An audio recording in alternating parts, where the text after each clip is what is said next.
बिस्मिल्लाहिर्रहमानिर्रहीम। अली बख्श अल्लामा इकबाल के खादम खास थे। वो रिवायत करते हैं कि एक मर्तबा इकबाल ने रात देर को उनको अपने कमरे में बुलाया। वो जब इकबाल के यहाँ गए तो उन्होंने देखा कि एक बहुत नूरानी चेहरे वाले बुजुर्ग सोफे पे बैठे हैं और इकबाल नीचे गालीचे पे बैठे उनकी टांगे दाब रहे हैं। वो मेहमान, वो कहते हैं कि पहले उन्होंने कभी नहीं देखा था। इकबाल ने अली बख्श से कहा कि जाओ बाजार से 3 गिलास मीठी लस्सी लेकर आओ।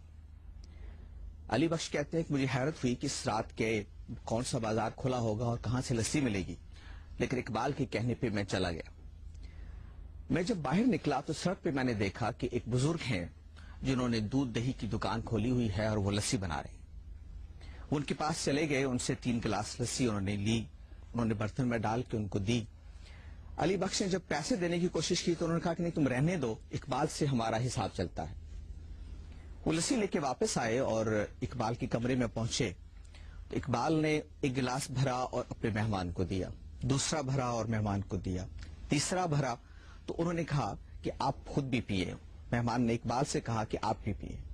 अली बख्श कहते हैं मुझे इकबाल ने कहा कि अब आप जाओ और सो जाओ। बहुत देर बाद फिर मुझे बुलाया और कहा कि मेहमान अब जाने वाले हैं, तुम इनको रुखसत कर किया। वो कहते हैं कि मैं मेहमान को लेके चला और उनको बाहर घर की दहलीज पर ले आया। वो मेरे सामने चल रहे थे, आगे आगे चल रहे थे।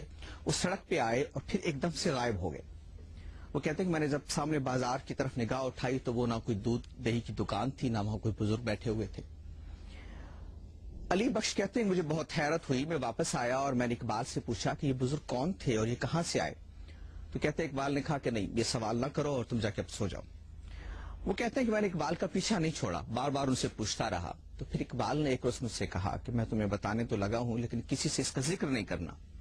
वो जो बुजुर्ग मेरे कमरे में थे वो मोइनुद्दीन चिश्ती थे और जो बाहर जिनसे तुम लस्सी लेके आए हो वो हजरत अली अजमेरी अल मारूफ दाता गंज बख्श थे।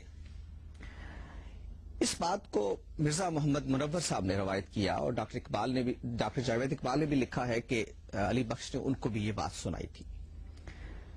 हमारे लिए या एक आम आदमी जब इस तरह के वाकयात पे सोचता है तो उसको हैरत होती है।